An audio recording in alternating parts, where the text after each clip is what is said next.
Preguntamos: ¿es Ramiro Rivas sacerdote católico? El Magisterio y el Código de Derecho Canónico nos responde: no, no es un sacerdote católico. Su Santidad Pío VI nos dice: unos ministros sin misión y pastores sin jurisdicción, y por consiguiente párrocos intrusos, no harían sino actos nulos, y que todas las funciones que ejercieran serían otras tantas profanaciones. Marcel Lafave perdió todo oficio y jurisdicción al adherirse a la secta de Mountini en 1965, como nos dice el canon 188N4, y la bula Cum ex apostolatus a Officio, consagró en 1976 a Richard Nelson Williamson siendo miembro de la secta de Mountini, estando prohibido por la Santa Iglesia Católica Apostólica y Romana canon 953, 2370, 2372, 331 etc., así como los documentos pontificios tales como Super Soliditate, alias, impostrem, transoceanum omnem sollicitudinem, mystici corporis Christi, ad sinarum gentem, apostolorum principi sepulcrum, caritas, et si pastoralis, apostolica esedis, duplicem, vacantis apostolica esedis etc., cayendo en infamia jurídica canon 2295 que solo puede ser eliminada por la Santa Sede y siendo excomulgado él y todos sus consagrados como dice el decreto del Santo Oficio del 9 de abril de 1951, así como la encíclica Ad Apostolorum Principis del año 1958 y siendo dicha consagración nula y sin efecto como dicen las actas apostólicas de 1946 N3. Páginas 65 a 99 en la Constitución Vacantis Apostolica Esedis de 1945 por usurpación de los poderes y jurisdicción del Papa, el nulo y sin efecto consagrado por el montiniano Lafave, Richard Nelson Williamson ordenó, nula y sin efecto, a Ramiro Rivas el cual no puede hacer uso de la potestad de orden, presuponiendo que ésta fuera válida, como así nos dice el canon 2372, et si pastoralis, apostolica esedis, y estaría excomulgado como nos dicen las actas apostólicas de 1950 en las páginas 601 a 602 y esas consagraciones y ordenaciones como nos dice la suprema autoridad de su Santidad Pío XII, son nulas, sin efecto, sacrílegas, ilícitas, pecaminosas, inválidos todos sus actos, para la Santa Iglesia Católica Apostólica y Romana. Su Santidad Pío IX el 6 de enero de 1873 nos dice: el principal engaño utilizado para ocultar el nuevo cisma es el nombre de católico. Los creadores y partidarios del cisma presuntuosamente reclaman este nombre a pesar de su condena por nuestra autoridad y juicio. Siempre ha sido costumbre de herejes y cismáticos llamarse católicos y proclamar sus muchas excelencias para inducir al error a pueblos y príncipes. Fin de la cita. El Código de Derecho Canónico, nos dice. Canon 188. Opta citam renunciationem ave ipso iure admissam qua libet officia veicant ipso facto et sine ulla declaratione, si clericus. Cuarto a fide católica publice defecerit.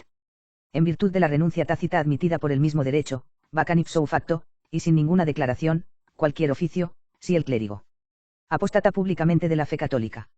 Marcel Lafave se unió a la secta de Mountini, tomó como papas a los anticristos, Mountini, Luciani y Boitila, perdiendo ipso facto su oficio episcopal y jurisdicción.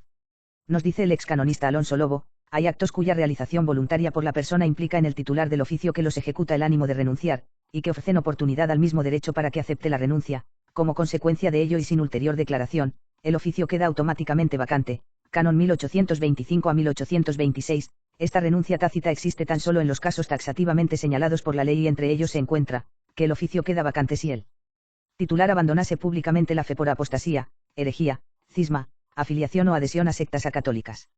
La secta conciliar o de Mountini de la cual Lafave era miembro, es una secta herética, cismática, apóstata y acatólica.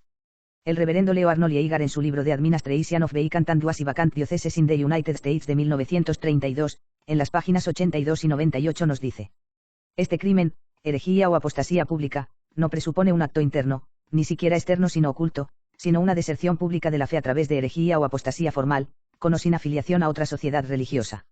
El carácter público de este crimen debe entenderse a la luz del canon 2197 N1.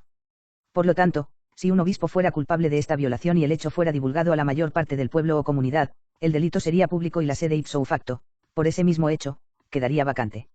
Cuando un obispo renuncia tácitamente, como en el caso de apostasía, herejía, etc., la sede queda completamente vacante en el momento en que el crimen se hace público.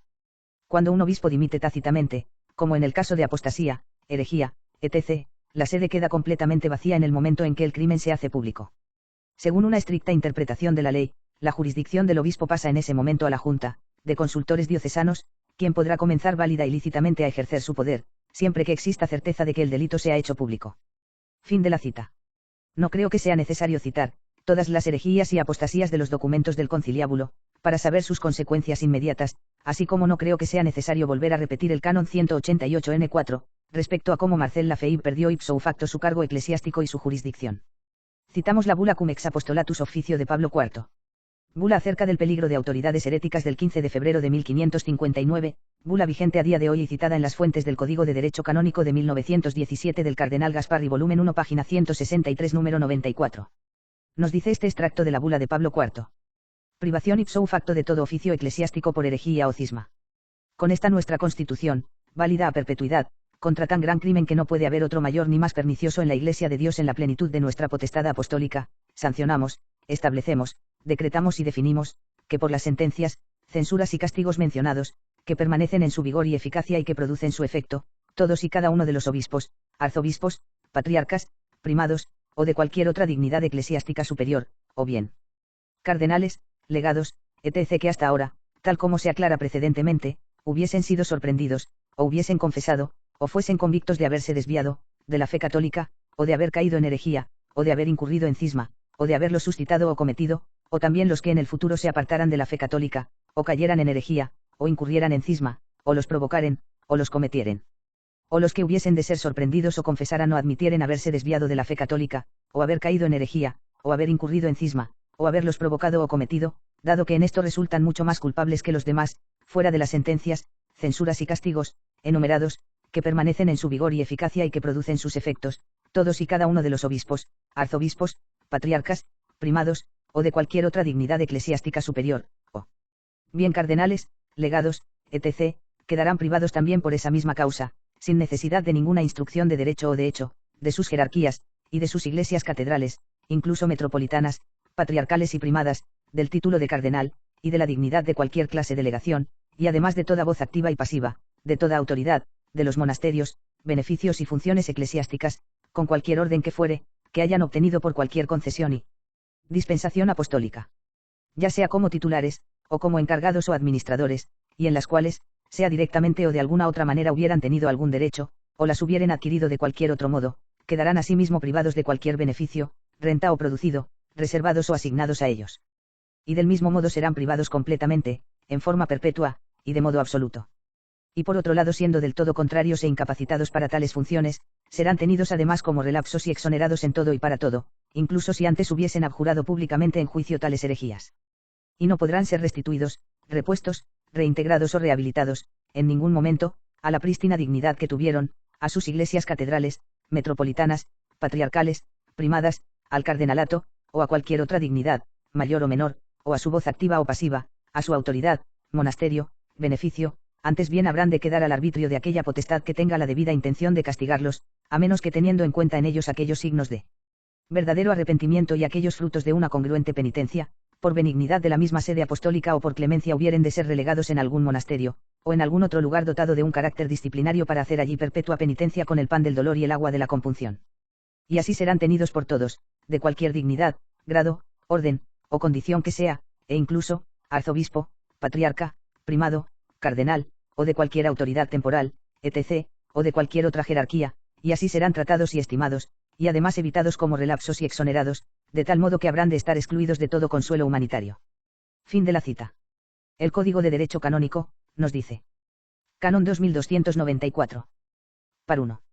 Qui infamia iuris laborat, non saalam est irregularis ad normam Canon 984, N5, sed insuperestinabilis ad obtinenda beneficia, pensiones, officia et dignitates ecclesiasticas, ad actus legitimos ecclesiasticos perficiendos, ad exercitium iuris ei iutimum eris ecclesiastici, et tanda marceri debeta ministerio in sacris functionibus exercendo.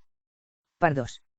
Qui laborat infamia facti, repelli debet tama recipiendis ordinibus ad normam Canon 987, N7, dignitatibus, beneficiis, officiis ecclesiasticis, tama be exercendo sacro ministerio et ab actibus legitimis ecclesiasticis. Canon 2295. Infamia iuris desinit sola dispensatione a sede apostolica concessa, infamia facticum bona existimatio apud fidels probos et graves, omnibus perpensis adiunctis et praesertim diuturna rei emendatione, fuerit, prudenti ordinarii iudicio, recuperata. Canon 2294. P1 Cualquiera que sea golpeado con una infamia del derecho es irregular, de acuerdo con el Canon 984 N5, además, es incompetente para obtener beneficios, pensiones, cargos y dignidades eclesiásticas, para ejercer legítimos actos eclesiásticos, un derecho eclesiástico o empleo, y finalmente debe ser excluido de todo ejercicio de funciones sagradas. P2 Quien es golpeado por una infamia de hecho no solo debe ser excluido de la recepción de órdenes, de acuerdo con el Canon 987 N7, y el de las dignidades, beneficios y oficios eclesiásticos, sino del ejercicio del santo ministerio y de los actos eclesiásticos legítimos. Canon 2295. La infamia del derecho solo cesa con una dispensa de la sede apostólica. La infamia de facto cesa cuando se recupera la estima de los fieles honestos y serios, siguiendo el prudente juicio del ordinario, que tendrá en cuenta todas las circunstancias y especialmente la larga enmienda del culpable. Citamos a Eric Francis Mackenzie en su libro El delito de herejía del año 1932. La adhesión a la secta no católica puede ser posterior a la exteriorización del error herético como consecuencia, o puede ser el mismo el primer acto externo que manifieste el pecado interno de herejía. En cualquiera de los dos casos, el delincuente incurre primero en la excomunión básica infligida a la herejía simple. Además, como pena por su delito agravado, incurre en infamia jurídica ipso facto, haya o no una acción oficial posterior por parte de la Iglesia. Esto es bastante independiente de la infamia de hecho, y puede existir sin la pérdida de reputación en el juicio del público en general.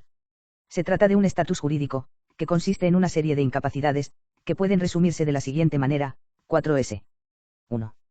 Irregularidad, canon 984, que impide la promoción a las órdenes, inhabilitación para los beneficios, para los actos eclesiásticos legítimos y para el cumplimiento de los oficios y cargos eclesiásticos, canon 22941. 2. Repulsión de cualquier ministerio en funciones sagradas, canon 2294, 1, de actuar como padrino en el bautismo, canon 7, 50, 2, y en la confirmación, canon 796, 3, de recibir la Sagrada Eucaristía, canon 855, 1. 3. Incapacidad como testigo, canon 1757, 2, como perito, canon 1795, 2, o como árbitro, canon 1931. Además, el Código establece que esta infamia de derecho solo puede ser eliminada por dispensa de la Santa Sede. Canon 2295.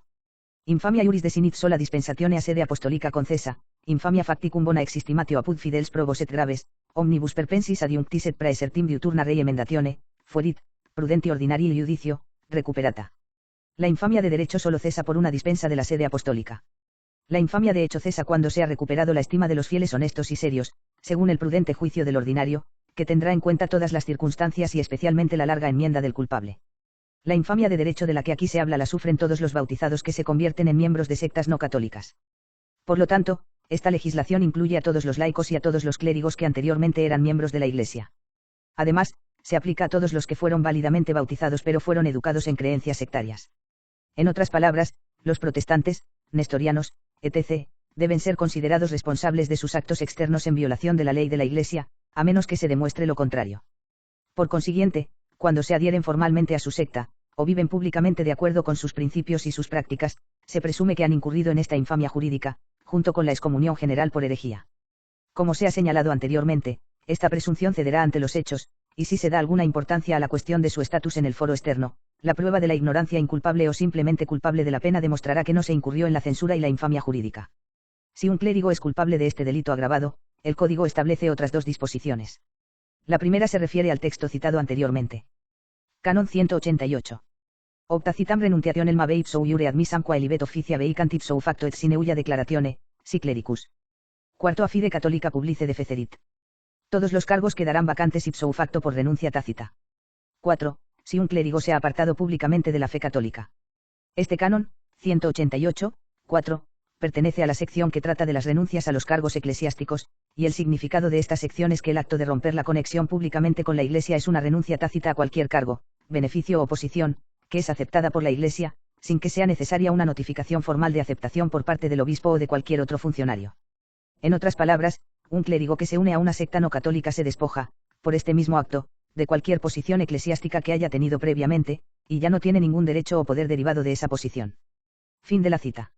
Como vemos, no solo la FEIB, sino Williamson y Ramiro Rivas han incurrido en infamia de derecho, como así ha quedado expuesto por el canonista Eric Francis Mackenzie en su libro El delito de herejía, al ser miembros de la secta de Mountini. Recordemos que Ramiro Rivas fue ordenado en la secta de Mountini por Guerra Campos y vuelto a ordenar bajo condición por Williamson en la secta del lefebrismo sedevacantista. Y el que incurre en infamia de derecho ha de ser apartado del ejercicio de las funciones del sagrado ministerio. Esta infamia de derecho es perpetua y solo puede ser dispensada por el Papa, que no hay desde el 9 de octubre de 1958. Su Santidad Bonifacio VIII en el sexto de las decretales, nos dice: Regulae, beneficium ecclesiasticum non potest licite sine institutio ne canonica obtineri. El beneficio eclesiástico no puede obtenerse lícitamente sin la concesión canónica. El Código de Derecho Canónico, nos dice en su Canon 147. Parele. Officium ecclesiasticum nequit sine provisione canonica valide obtineri. Par 2. Nomine canonica e provisionis venit concessio officii ecclesiasticia competentia auctoritate ecclesiastica ad normam sacrorum canonum facta.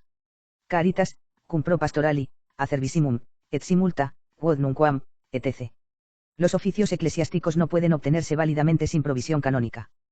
Con el nombre de provisión canónica se designa la colación de un oficio eclesiástico hecha por la competente autoridad eclesiástica según las normas de los sagrados cánones. Queda zanjada y castigada la obtención de los oficios eclesiásticos por usurpación fraudulenta en el canon 2393, su logro por manejos simoníacos, canons 1446 y 1447, y se declara de forma absoluta, que nadie puede alcanzar los oficios eclesiásticos sin provisión canónica, como dice el canon 147. Santo Tomás en la Suma Teológica nos dice: la potestad espiritual es doble, la sacramental y la de jurisdicción. La potestad sacramental es la conferida por la consagración. Pues bien, todas las consagraciones de la Iglesia son permanentes en tanto dure la consagración, como es evidente en las cosas inanimadas, así, el altar consagrado no se consagra de nuevo si no se destruye. La potestad, en cambio, de jurisdicción es la conferida por simple intimación humana. Esta potestad no se adquiere de manera inamovible, y por eso no permanece ni en el cismático ni en el hereje. De aquí que no pueden ni absolver, ni excomulgar, ni conceder indulgencias o cosas por el estilo, y, si lo hacen, carecen de valor. En consecuencia, cuando se dice que estos hombres no tienen potestad espiritual, se ha de entender del segundo tipo de potestad espiritual, y si se trata del primero, no se entiende en cuanto a la esencia de la misma, sino en cuanto a su legítimo uso. Fin de la cita. Repetimos. De aquí que no pueden ni absolver, ni excomulgar, ni conceder indulgencias o cosas por el estilo, y, si lo hacen, carecen de valor. Fin de la cita.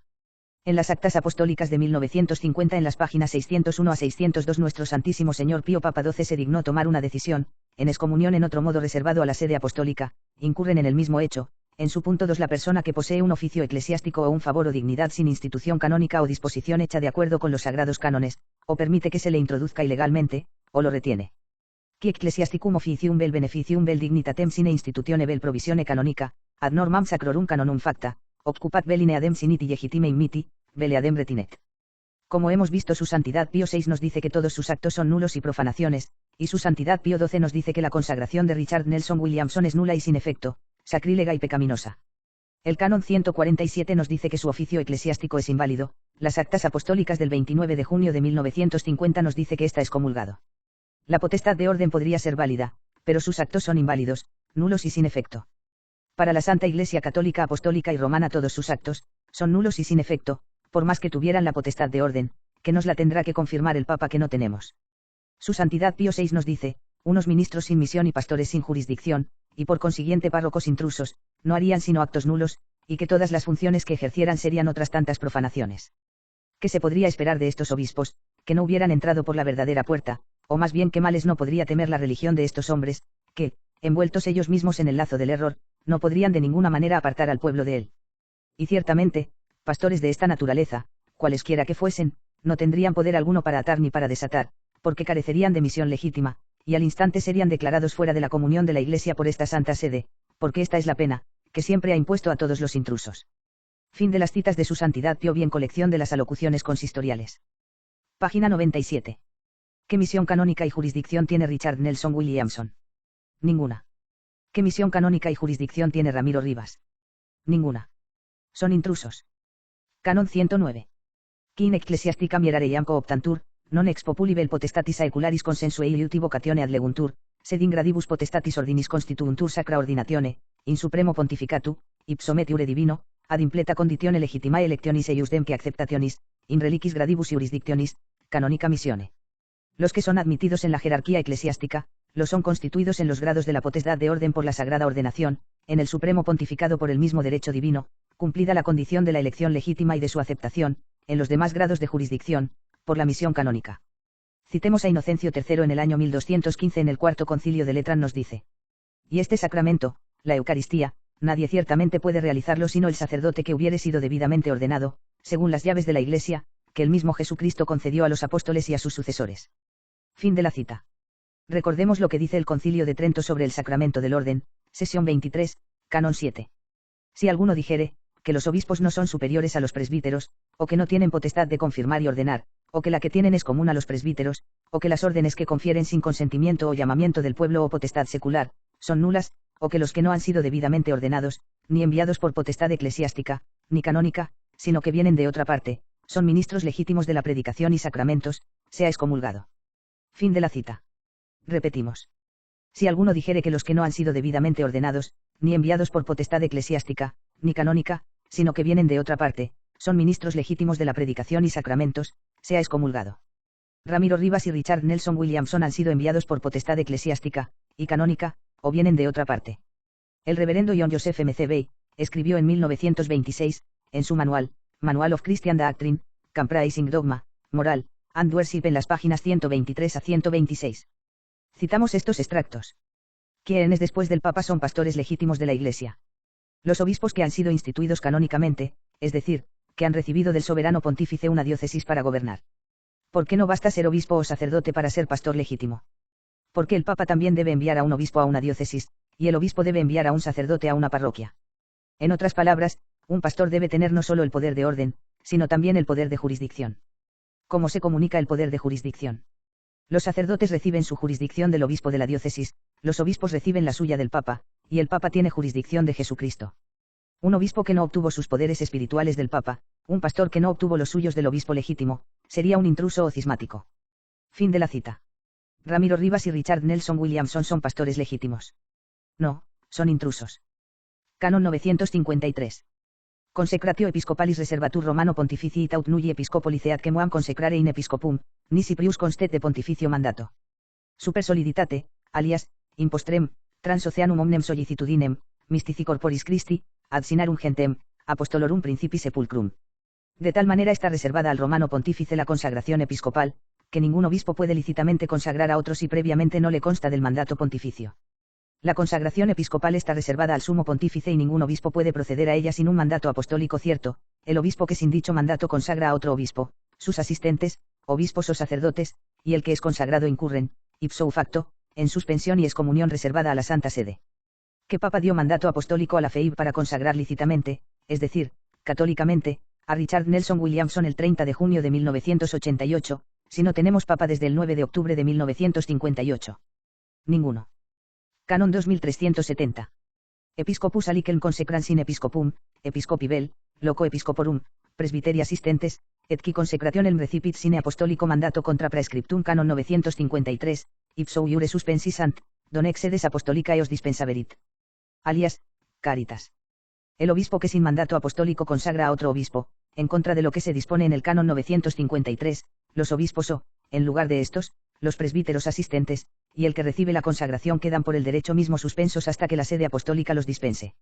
El obispo que consagra a otro, los obispos o en su defecto los presbíteros asistentes, y el que recibe la consagración sin mandato apostólico, contra lo prescrito en el canon 953 que dice así, de tal manera está reservada al romano pontífice la consagración episcopal, que ningún obispo puede lícitamente consagrar a otro si previamente no le consta del mandato pontificio incurre ipso facto en suspensión y excomunión reservada a la Santa Sede.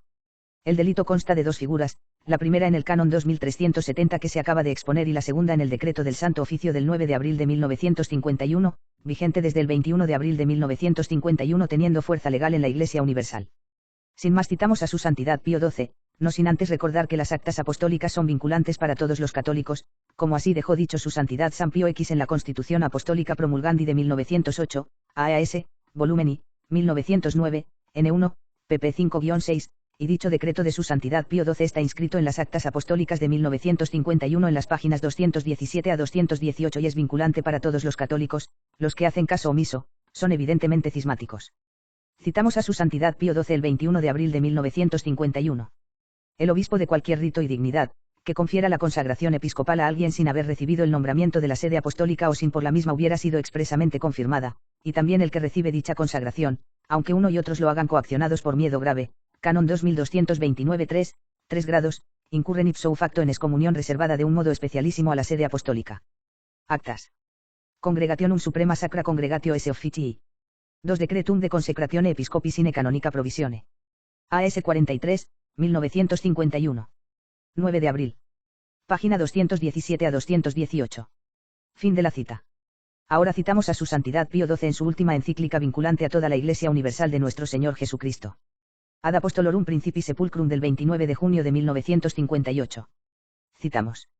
Y los actos que pertenecen a la potestad del orden sagrado, realizados por dichos eclesiásticos, aunque sean válidos, suponiendo que haya sido válida la consagración que se les quiere conferir, son gravemente ilícitos, es decir, pecaminosos y sacrílegos. Vienen muy a propósito las palabras de amonestación pronunciadas por el Divino Maestro: quien no entra en el redil por la puerta, sino que sube por otra parte, es un ladrón y un asesino. Las ovejas reconocen la voz de su verdadero pastor y lo siguen dócilmente, pero no van tras de un extraño sino que huyen de él, porque no reconocen la voz de los extraños.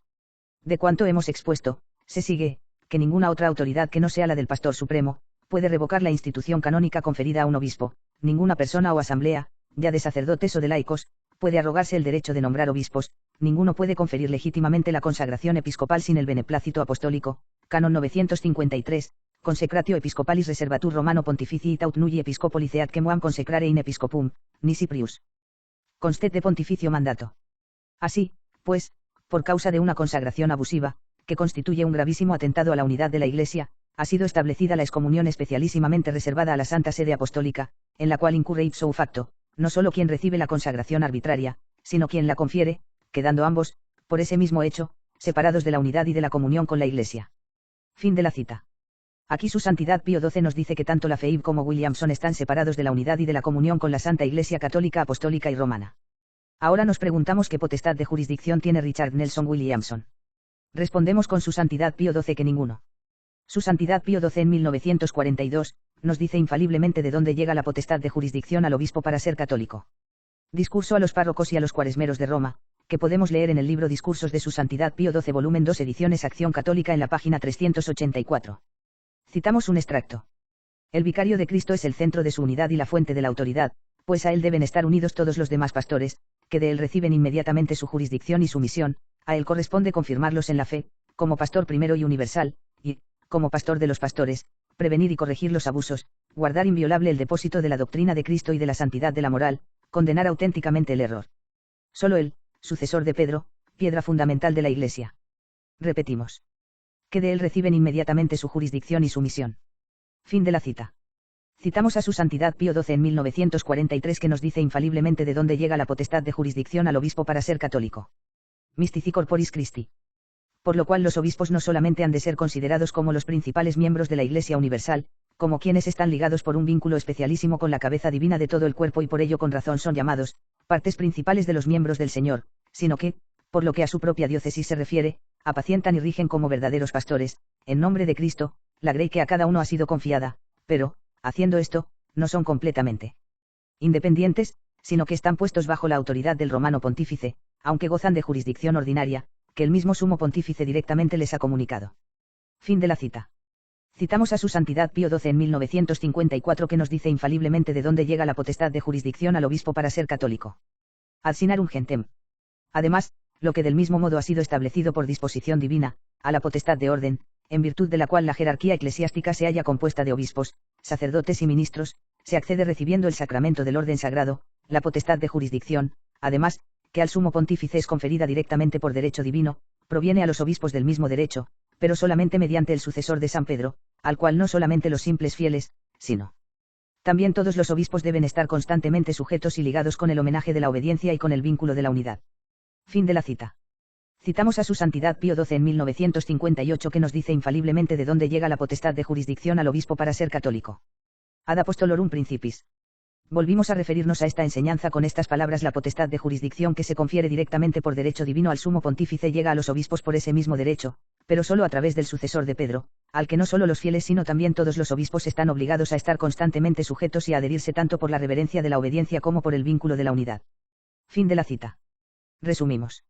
Su Santidad Pío XII en Mystici Corporis Christi.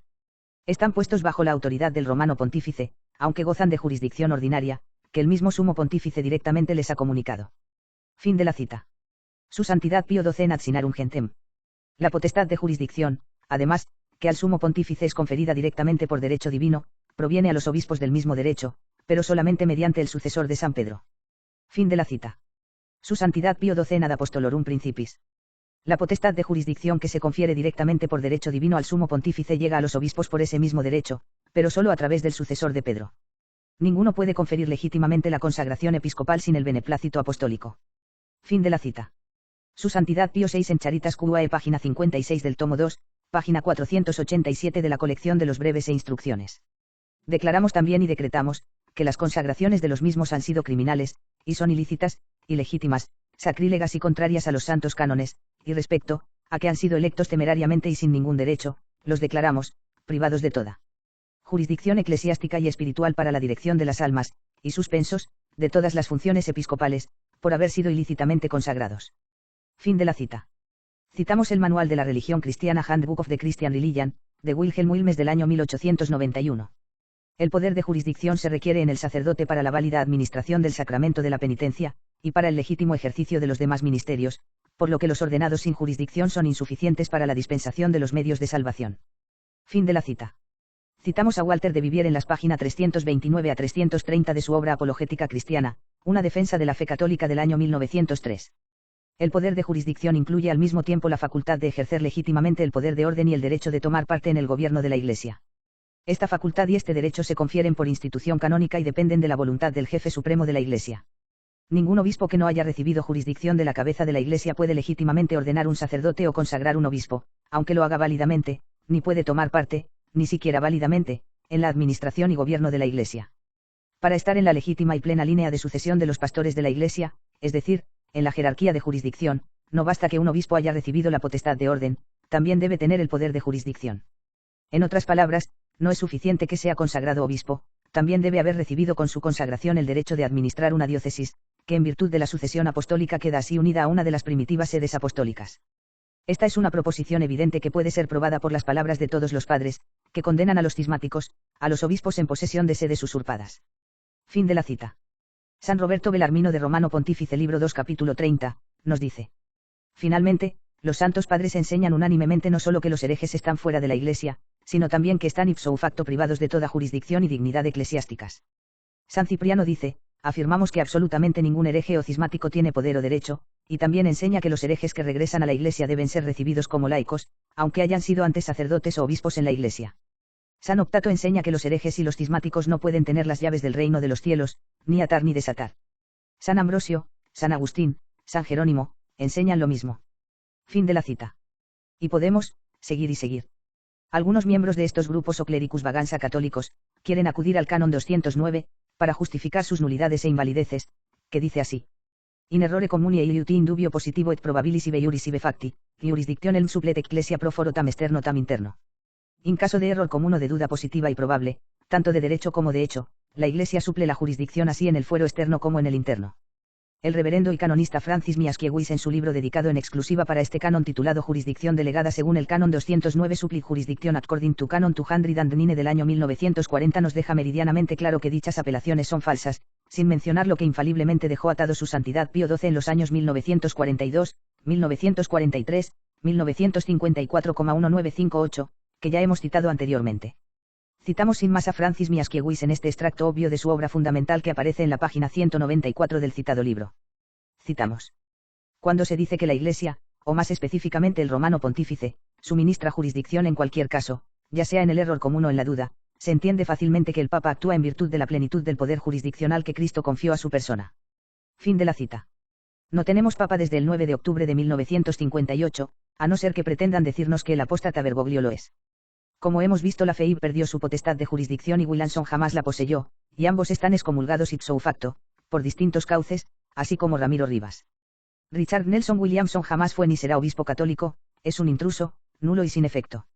Ramiro Rivas no es un sacerdote católico, es un intruso, nulo y sin efecto. Canon 2372. Suspensión elma divinis, sedi apostolica e reservatam, ipso facto contraunt, qui recipere ordines praesum una vez communicato vel suspenso vel interdicto post sententiam declaratoriam vel condemnatoriam, e iliutia notorio apostata, a heretico, cismatico, qui vero bona fide acupiam eorum sit ordinatus, exercitio careat ordinis sic recepti donec dispensetur. Et si pastoralis, apostolica esedis. Caen ipso facto en la pena de suspensión a divinis, reservada a la sede apostólica, los que tienen la osadía de recibir órdenes de manos de excomulgados, como la Phoebe Williamson, o suspenso o entredicho después de la sentencia condenatoria o declaratoria, o de un apóstata, hereje o cismático notorio, como la Phoebe Williamson por ser miembros de la secta montiniana, el primero desde 1965 y el segundo desde 1976, y el que de buena fe ha sido ordenado por alguno de estos, Ramiro Rivas, no puede ejercer las órdenes así recibidas en tanto no haya sido dispensado. Como vemos, Ramiro Rivas fue ordenado por el hereje cismático Lefebvriano y excomulgado Richard Nelson Williamson, el cual fue consagrado nula y sin efecto, e ilícitamente por el cismático, apóstata montiniano Marcel Lafave y el canon 2372 es claro al respecto. Ramiro Rivas no puede ejercer la potestad de orden, presuponiendo que ésta fuera válida, así como es evidente su nulidad de efectos al ser consagrado Richard Nelson Williamson sin permiso estando la sede vacante quedando ese acto nulo. Y sin efecto, al ser una usurpación de los poderes y jurisdicción del Papa en vida, como veremos que dice la Constitución Vacantis Apostolicae Sedis de 1945, la cual se encuentra en las Actas Apostólicas de 1946 en sus páginas 65 a 99, AAS, volumen XXV2, 1946, N3, pp 65 a 99. Citamos extractos de esta Constitución. Mientras la sede apostólica esté vacante, que el Sagrado Colegio Cardenalicio no tenga ningún poder ni jurisdicción en lo que le pertenezca al Papa en vida. Pero que todo quede reservado para el futuro Papa. Y así decretamos que cualquier poder o jurisdicción que pertenezca al Romano Pontífice, mientras esté vivo, a menos que esté expresamente permitido en esta, nuestra Constitución, la misma reunión de cardenales pueda haber tomado por ejercicio, es nula y sin efecto. Asimismo, ordenamos que el Sagrado Colegio Cardenalicio no pueda disponer de las leyes de la sede apostólica y de la Iglesia romana de la forma que desee, ni podrá intentar desvirtuar las leyes de la misma, ni directamente o indirectamente a través de una especie de connivencia, o mediante el disimulo de delitos perpetrados contra las mismas leyes, ya sea después de la muerte del pontífice o en tiempo de vacante. Sin embargo, puede parecer que se intenta. De hecho, queremos que deba proteger y defender contra el mismo argumento de todos los hombres.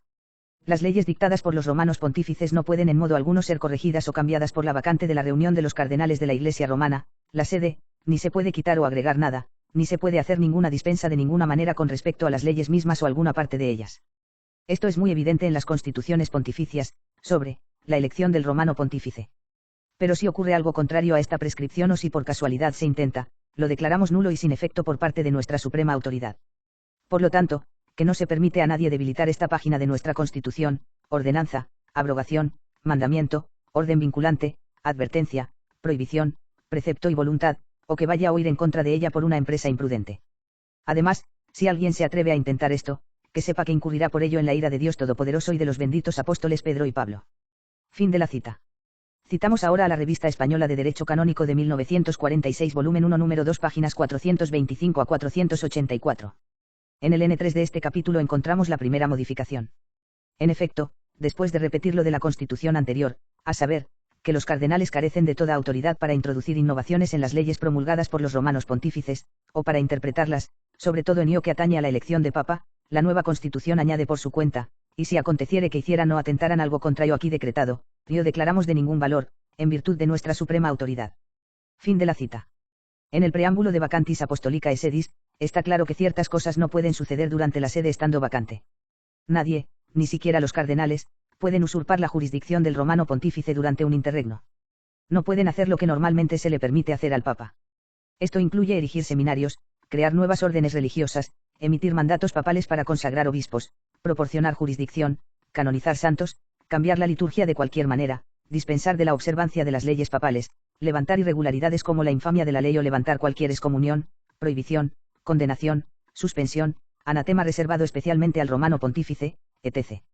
Tampoco pueden de ninguna manera violar o dispensar de la observancia de cualquier ley papal, cambiar o corregir tales leyes o agregar a tales leyes. En verdad, si algo adverso a este mandato ocurriera o se intentara por casualidad, lo declaramos, por nuestra autoridad suprema, nulo y sin valor. Como vemos, Ramiro Rivas no ha sido ordenado por ninguno de los cauces católicos, carece de misión y jurisdicción, es un intruso, no es un sacerdote católico. Definamos ahora a los intrusos de los que se nos advierten en las Sagradas Escrituras. De Cazali Quinsa y Clapidia. 1907. Intrusión, latín, intrudere, es el acto por el cual se toma posesión ilegal de un beneficio eclesiástico. Implica, por lo tanto, ignorar la institución canónica, que es la recepción del beneficio de manos de aquel que tiene el derecho de otorgarlo por derecho canónico.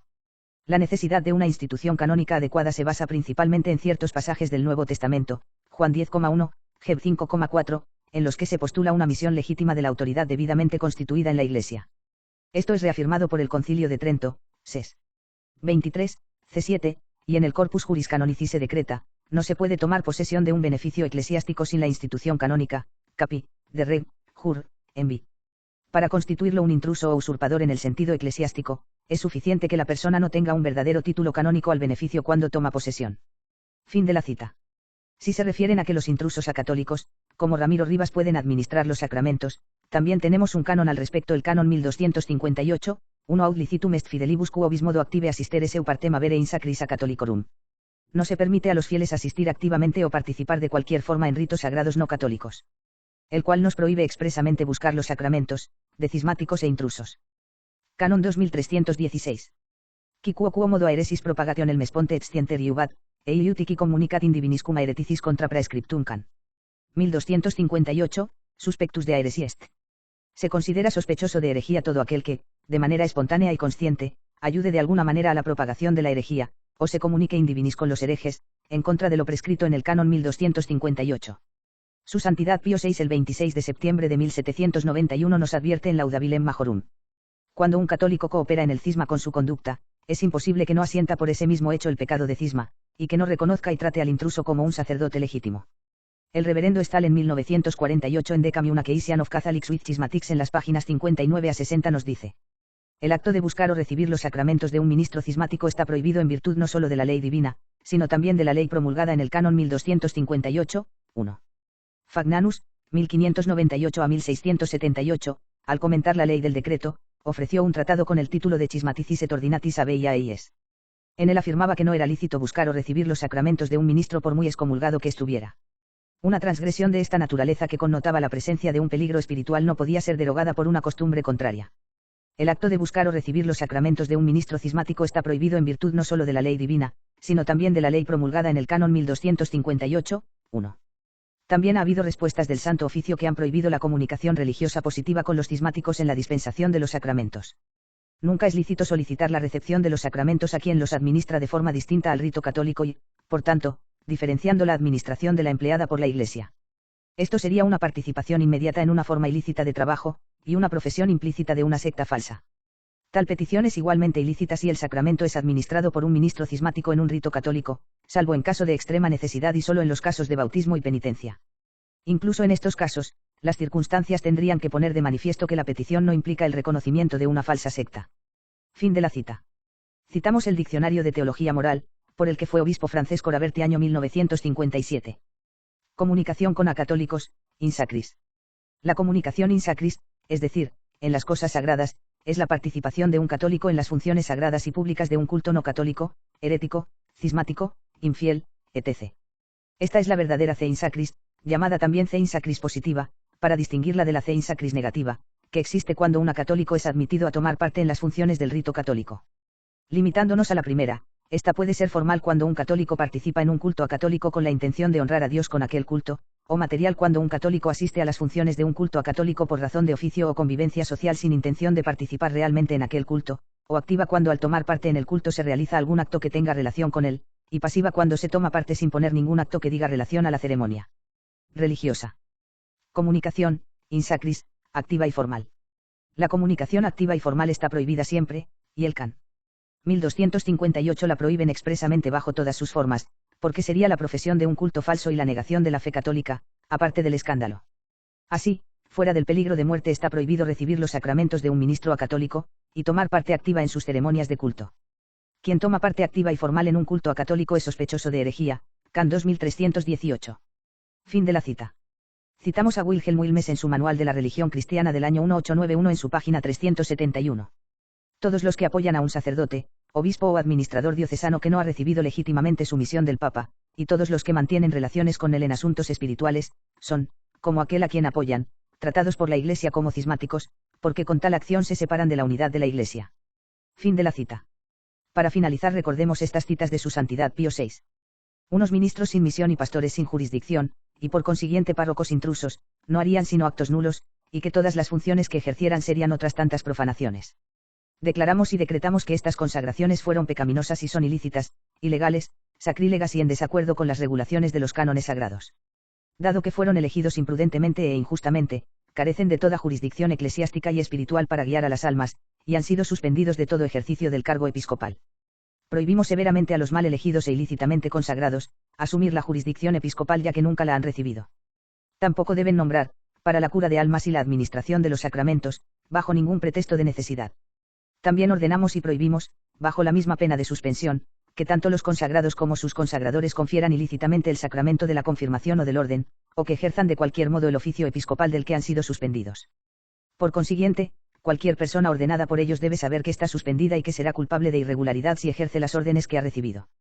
Urge alertar a los fieles cegados para que cesen inmediatamente de recurrir a los servicios fraudulentos del intruso herético y cismático Ramiro Rivas, pues de seguir así estarían incurriendo en el gravísimo delito de communicatio in sacris con alguien que no es católico y que ha sido excomulgado, muy a su pesar y con toda la buena fe que haya podido tener y tenga, cuando se puso en manos de herejes y cismáticos para ser ordenado.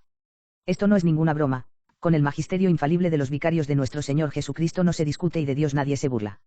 Es mejor permanecer en el propio hogar y rezar la Santa Misa y el Santo Rosario, que tener algo que ver con intrusos lefebristas y tucistas que no han entrado por la puerta del redil, los cuales no poseen ninguna jurisdicción sobre el rebaño de nuestro Señor Jesucristo, y no son más que ladrones y lobos salteadores, muy a su pesar. Dios uno y trino, que ve en lo secreto y penetra en las intenciones de los corazones, sabrá compadecerse y premiar generosamente a quienes así santifican su vida, en la soledad y en el silencio de sus hogares, antes que dejarse manchar por tan infame crimen e incurrir en la misma excomunión que pesa sobre esos herejes. En cuanto a Ramiro Rivas y otros intrusos, prevenirle que debe cesar de cometer horribles sacrilegios, debe reconocer con humildad que se ha equivocado desgraciada y miserablemente, y debe arrepentirse de su obstinada ceguera que tanto daño y confusión ha causado a la Iglesia militante, y también a su propia alma. La penitencia es el único camino que le queda si aún quiere agradar a Dios y salvar su alma, penitencia que la Iglesia como madre compasiva que es no niega a nadie. Quiera el buen Dios que Ramiro Rivas sepa abrir los ojos y comprender su terrible estado, se duela profundamente de haber pecado gravísimamente, haga la debida penitencia durante el resto de su vida y consiga enmendarse. Es lo que le deseamos de corazón, pues Dios no quiere que nadie se pierda, sino que se conviertan y se salven. Quae est in impeie mors animae quam libertas erroris. Qué peor muerte para el alma que la libertad del error.